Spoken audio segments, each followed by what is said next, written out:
नमस्कार दोस्तों। अब हम आ गए हैं कालिंजर के उस पोर्ट पर जिसे कहते हैं मोती महल।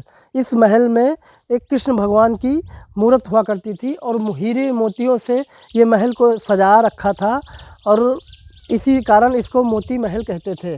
और यहाँ की रानी जो थी वो कृष्ण की भक्त थी, वो पूजा करने आया करती थी। और एक दिन पूजा करने आई थी कि अचानक इस महल पर हमला हो गया और उनके साथ ऐसी घटना घटी जिसके कारण एक ही रात में ये पूरा महल ध्वस्त हो गया। चलिए आपको चलते हैं और दिखाते हैं इस महल की पूरी कहानी और बताते हैं आपको पूरा हिस्ट्री इसकी। चलिए ये देखिए, ये इसका मेन गेट है जो ध्वस्त हो चुका है। पूरी दीवार सब गिर चुकी है, आपको दिखाई दे रहा होगा, सारे सब गिर चुकी है। ये मोती महल आज चीख चीख कर अपनी गवाह दे रहा है। देखिए ये पत्थर सब पड़े हुए हैं, सब टूट फूट गए हैं। इधर आपको दिखाई दे रहे होंगे कुछ दीवार ही सारी बची है, बाकी सब टूट फूट गई हैं। आप देखिए पिलर कुछ दिखाई दे रहे हैं आपको। देखिए साफ कि ये किसी दिन महल का रूप में थे, आवाज़ सारे खड़ाहर के रूप में हो चुके हैं। चलिए अब चलते हैं इसके अंदर की तरफ और आपको दिखाते हैं कि और बताते हैं ऐसा क्या हुआ था इस महल के अंदर जो ये एक ही रात में सब धराशायी हो गया। देखिए आओ, ये देखिए यहाँ कुछ लिखा हुआ है इस महल के बारे में जो आप वीडियो रोक कर पढ़ सकते हैं, देख सकते हैं इसको। चलिए अब चलते हैं इसके अंदर और देखिए ये बुंदेलखंड की कला में ही बना हुआ है। देखिए जो कितनी अच्छी तरीके से इसको बनाया गया है। इसके दरवाजे देखिए कितने अच्छी तरीके से बनाए गए हैं। चलिए अब चलते हैं अंदर की तरफ और अब हम आ गए हैं आंगन में इसके। और इधर आपको एक छोटा सा रूम दिखाई दे रहा है जो गिर चुका है। और इधर देखिए ये बुंदेलखंड की कला में कलाकारी इसकी देखिए। इधर त्रिशूल बना हुआ है, कहीं फूल बना हुआ है, क्योंकि ये कृष्ण भगवान की मंदिर थी और हीरो मोतियों से ये सजी रहती थी। इतनी खूबसूरत लगती थी कि क्या बताएं। ये देखिए ये इसकी अंदर के हैं जो छत देखिए बिल्कुल अब गिरने के कगार पर हैं। छत काली हो चुकी है और गिरने के कगार पर हैं। और देखिए कितने अच्छे तरीके से इसकी कलाकारी की गई है और सिर्फ पत्थर से इसको बनाया गया था। यहाँ कालिंजर के जितने महल हैं वो सब पत्थर से ही बनाए गए हैं, ईंट के उपयोग बहुत कम किए गए हैं। और इन जगहों पर जैसे आप देख रहे हैं इन सब में मोती और हीरा ये सब लगे रहते थे। इसी सजावट के कारण इसको मोती महल कहा जाता है। और ये अब हम आ गए अंदर। ये है कृष्ण भगवान की मूर्त मंदिर। इसमें देखिए फ्लैश जला लीजिए और ये देखिए इसकी दीवार जो है ये छत थोड़ी सी है और ईंट से इसकी छत पड़ी हुई है और इसी में मंदिर रहता था। और अब यहाँ कुछ नहीं है, सब खत्म हो चुका है। और ये देखिए इधर कमल के फूल बने हुए हैं और छत पर देखिए नज़ारा सब ये बिल्कुल काली हो चुकी है, सब गिरने वाली है छत। और ये सब हीरे और मोतियों से सजे रहते थे, इसीलिए इसको मोती महल कहा जाता है। चलिए देखिए है परिक्रमा मार्ग। जो मंदिर की परिक्रमा करते थे, जो स्नान कराते थे, वो पानी इधर निकलता था। जो मूर्त को स्नान कराते थे उसका पानी इधर निकलता था। और ये है परिक्रमा मार्ग, हम भी कर रहे हैं परिक्रमा। और ये देखिए इधर सारे पत्थर पड़े हुए हैं, सब गिर चुकी हैं, सब पूरे पत्थर महल के सब जो ये सब महल के ही अवशेष हैं जो सब टूट फूट चुके हैं। इधर भी देखिए सब टूट फूट चुके हैं। ये एक रानी के श्राप के कारण सब गिर चुका है। और आज भी लोग कहते हैं कि यहाँ रानी की आत्मा रहती है और वो अपने कभी कभार पायल की आवाज़, कभी चूड़ी की आवाज़, कुछ ना कुछ आपको सुनाई देती रहती है। और ये देखिए ऊपर कितने सुंदर तरीके से डिज़ाइन किया गया है, इसको बनाया गया है। और ये इधर भी देखिए सब बुंदेलखंड की डिज़ाइन में ही इसको बनाया गया है, जैसे मंदिर था मंदिर की ही तरीके से इसको बनाया गया है। और ये देखिए छत। अब आप आ गए हैं इस कमरे में, एक बड़ा सा कमरा है जिसमें रानी आती थी जब पूजा पाठ करने के लिए तो विश्राम करती थी, बैठती थी। और देखिए लकड़ियों की कितनी अच्छी तरीके से इसकी डिज़ाइन की गई है, लकड़ियों में भी कितने अच्छे तरीके से चित्र को उभारा गया है। ये सब शीशम और सागौन की लकड़ियाँ लगी हुई हैं। अब उसमें दीमक लगने लगे हैं, देखिए दीमक खा रहे हैं इसको। और देखिए कितने बड़े बड़े इसमें ये ताखे बनाए गए हैं जिसमें लाइट की रोशनी के लिए दीपक जलाए जाते थे।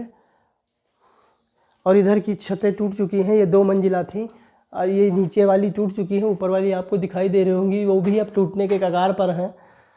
और चलिए अब एक छोटे से कमरे में है इसका, उसमें चलिए चलते हैं देखते हैं। और इस कमरे में देखिए इसका भी छत टूट चुका है, ऊपर का बचा है। और इस कमरे में आते ही एक अजीब सा एहसास होता है, एक अजीब सा डर होता लगता है, एक अजीब सा एहसास होता है। और इधर देखिए पत्थर बचे हैं, जो फर्श प्लास्टर थे इसकी सारी ये सब टूट चुकी हैं और छत सारी काली हो चुकी हैं। और इतना लोग इतना क्रूर होते हैं, राजाओं में इतना क्रूरपन था कि सिर्फ अपनी सुरक्षा के लिए ही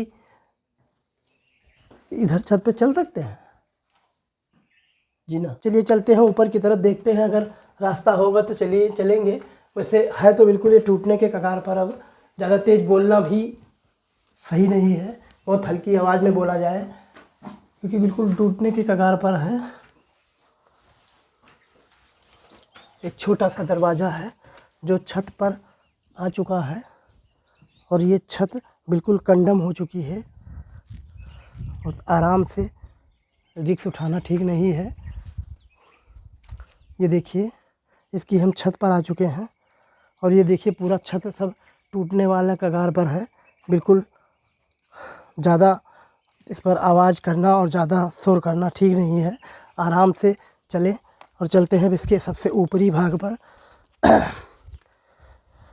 इस मोती महल के सबसे ऊपरी भाग पर आ चुके हैं, आइए। और ये देखिए सारा इसका भी छत जो है वो क्रैक हो चुका है, सब क्रैक है।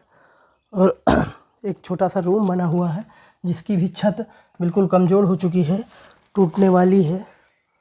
और इधर देखिए एक बहुत अच्छी तरीके से सुंदर वो बनाया गया है, जैसे शायद किसी भगवान की मूर्ति यहाँ रखी गई थी या कुछ था, लेकिन लोगों ने खजाने के लिए कुछ खोद-खाद किया है इसमें। और इसमें हर जगहों पर मोतियों से सजा रहता था, इसलिए इसको मोती महल कहा जाता था। ये देखिए छत अब बिल्कुल टूटने के कगार पर है, बिल्कुल। और आइए अब आपको दिखाते हैं इसी छत से देखिए इसके बाहरी महल का दृश्य कि कितना लंबा चौड़ा बड़ा महल ये हुआ करता था, जो सब गिरकर बिल्कुल खंडहर हो चुका है। वहाँ तक आपको पत्थर दिखाई दे रहे हैं, बड़े बड़े घास लग चुकी हैं इस पत्थरों के ऊपर। ये पूरा मोती महल जो है वो सब रानी के श्राप के कारण तहस नहस हो चुका है। लोग कहते हैं आज भी रात में यहाँ आत्मा रहती है। और ये गोल गोल सा किस चीज़ के लिए बना है भाई, ये तो हमें नहीं मालूम, लेकिन ये किसी चीज़ के लिए ही उपयोग बनाया गया है। शायद कुछ रहा हो, टूट गया होगा।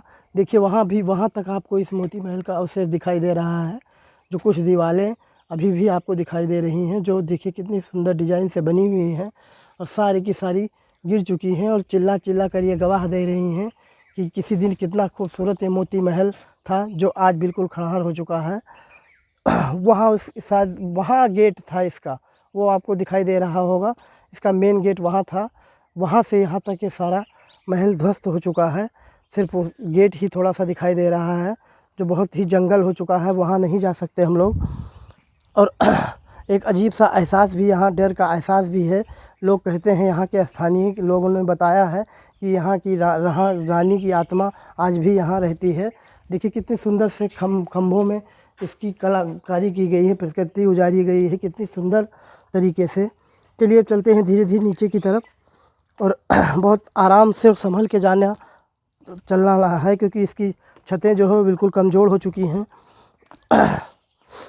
और चलते हैं अब नीचे की तरफ। इधर देखिए छोटे छोटे दरवाजे, महल किले में तो दरवाजे छोटे छोटे शत्रुओं के कारण लगाए जाते थे कि कोई भी शत्रु सीधा सीना तान कर महल के अंदर ना प्रवेश कर सके। अभी आजकल यहाँ चमगादड़ों का वास हो चुका है। और अब हम आ चुके हैं इसके आंगन में, जो किसी दिन मोतियों से हीरो से सजा रहता था, लेकिन आज ये सब खंडहर हो चुका है। और कितनी देर का वीडियो है से भी जीना गया हुआ है, इधर से जीना गया हुआ है ऊपर के लिए, लेकिन ऊपर की छतें टूट चुकी हैं, ऊपर जाना ठीक नहीं है। चलिए थोड़ा सा दिखाते हैं आपको। इधर सुरक्षा के तौर पर इसे बनाया गया था, इस जीने को। लेकिन सारी छतें जो है वो टूट चुकी हैं इसकी, सिर्फ जीना जीना बचा है। और देखिए छत इसकी टूट चुकी हैं। शायद जब यहाँ कोई पूजा पाठ होता था तो रानियाँ वहाँ बैठकर आंगन में देखा करती थी, पर्दे लगे रहते थे, पर्दे के आड़ में रानियाँ यहाँ बैठकर देखती थी पूजा पाठ। और अब यहाँ सब छतें टूट चुकी हैं। और देखिए कितने सुंदर तरीके से खंभे छोटे छोटे डिजाइन करके बनाए गए हैं और पत्थर के ही सारे उपयोग किए गए हैं। चलिए अब चलते हैं नीचे की तरफ। और आज भी लोग बताते हैं यहाँ रानी की आत्मा घूमती है और अपने महल की सुरक्षा करती है। चलिए जो हमने वीडियो बनाया वो आप लोगों को दिखाया, कमेंट में आप बताना वीडियो कैसा है और जो हमसे गलती हुई उसे मैं बताना। चलिए अब हम करते हैं ब्लॉग को एंड, मिलते हैं अगले ब्लॉग में, तब तक के लिए नमस्कार, जय श्री राम।